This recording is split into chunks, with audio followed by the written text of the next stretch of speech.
Welcome to the Bank Angle Interactive Calculator, which determines the optimal banking angle for vehicles navigating curved paths. This calculator features a drop-down menu for calculation mode with 4 options: calculate bank angle, calculate velocity, calculate radius, and calculate gravitational acceleration. For this demonstration, we're using calculate bank angle mode. The input fields include velocity in meters per second, radius in meters, and gravitational acceleration in meters per second squared. There's also a bank angle field in degrees. Let's work through an example.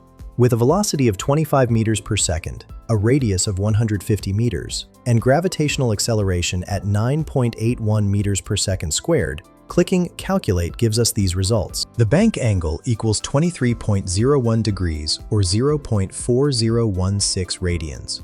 The centripetal acceleration is 4.167 meters per second squared.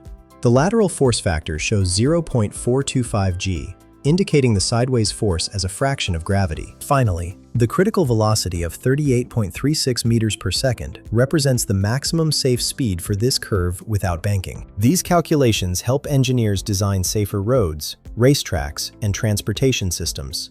Find the link in the description below.